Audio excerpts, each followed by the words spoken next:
season is here.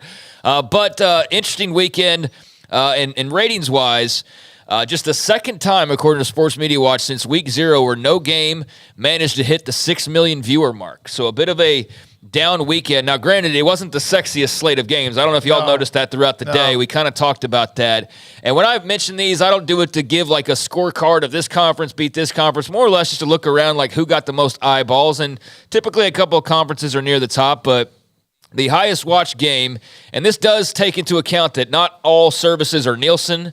So if there's like a ACC network game or an SEC network game, those types of channels, those will not be included into these metrics. But typically the games that would draw really high ratings aren't on those anyways, right? But Georgia, Tennessee on CBS, the 3:30 kick, 5.73 million, your high rating this week in college football. So Vols and Bulldogs. And how about Georgia, huh?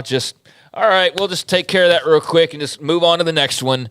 Amazing, the juggernaut and machine that they are. I watched that game. I haven't watched them a lot because there haven't been many games that interested me, but they really are. Man, they are on a level. That doesn't mean they're unbeatable because they're not. But what they have and where they are and who they have is impressive. It reminds me of the long run that Saban had with Alabama with what Kirby Smart's doing. They've got they have alphas galore. Absolutely. Yes, they do. The number 2 most watched broadcast this week, the Wolverines, Michigan, when they traveled to Maryland, pulled in 5.43 million viewers over the noon kickoff on Fox. Now, that is down pretty drastically from Michigan Penn State last week, which had 9+ million viewers. And as I just mentioned, Georgia, Tennessee was the high this week. It didn't even hit 6. So that Michigan Penn State game drew a lot of eyeballs. But Michigan playing a Maryland team that it's not as sexy of a matchup per se, but obviously got a massive fan base. There's more interest on them because of the sign stealing scandal. And so 5.43 million for Michigan and Maryland. Washington, Oregon State pulled in 4.73, the primetime game over on ABC, so a really good number there. Obviously, you have the playoff hopes on the line, unbeaten season with Washington. The fact that a lot of people thought Oregon State would win this game, we haven't talked about it all. I thought it was a terrific football game.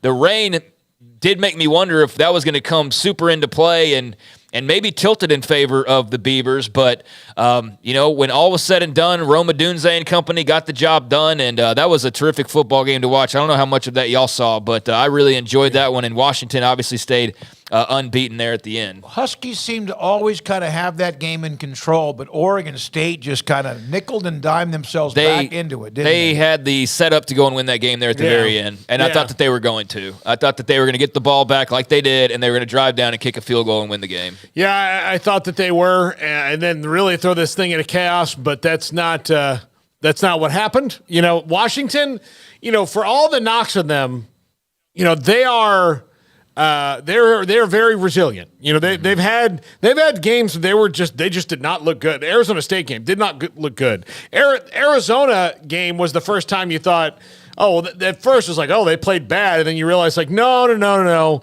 this is who Arizona is and who they're becoming, and so that one looks different in hindsight. But they've had their moments where they just don't look like Washington, but they're resilient. They're kind of like Texas in that regard, in that you have those moments, but when you've got Penix and you've got a Dunze, and sometimes when you've got guys like that, and all you have to do is get 1/3 down, then the other team's just kind of screwed. That's the thing, man, is like that really wasn't a good showing for the Washington offense. Like, you give credit to Oregon State, obviously, for much of that. But, yeah, Penix did not have a great night for some people. I already saw, like, he's out of my Heisman top 3, or, he's definitely not going to win the Heisman, but weren't able to run the ball very well. But Roma Dunze had some big plays. That was also a point of contention about whether he pushes off or not, and blah, blah, blah. But Washington did get the win there, and so that was good enough to bring in the third highest total of the weekend. Louisville, Miami pulled in 2.89 million, and then USC, UCLA pulled in 2.65 million. That was your top 5 most watched games, just outside Texas and Iowa State. This is the power of the brand, because it's hard to imagine Iowa State's going to pull in 2 nearly 2.5 million for many of their matchups moving forward, unless it's a big championship showdown. But obviously Texas in the playoff mix as well, so that did pull in 247. Prime time audience, that helps. Yeah, on Fox in prime time. Going down, Oklahoma BYU pulled in a little over 2 million as well. But like I've said, and it was part of the conversation, is who are going to fill in those ratings gaps when it comes to Oklahoma and Texas, because everybody that they play is going to get a little bit of a boost of like 1 million viewers most likely. So that leaves the most watched Big 12 game, not counting those two last weekend, as the Sunflower Showdown, Kansas State, Kansas, 7 p.m. on FS1, drew 869,000 viewers. So, yeah, that was going up against Washington, Oregon State, amongst other games, but how did the not Huskers great. in Wisconsin do? How did what? How did the Huskers Wisconsin do? That was number Night game? 7, 2.45 million. Okay, just curious. How did Florida State do on the CW?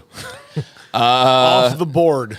1.33 million. Oh, wow. Yeah, they were still top 15-ish. You know what? About 1 million of them turned in after they heard about the news. Yeah. They're like, whoa, wait a minute. Or, I mean, they were down Probably. 13-0 when it happened. That's both of those Yeah. factors Yeah, so- in, I think. I mean, they won 58-13, so regardless of that happening, like, the game turned out how it was supposed to, but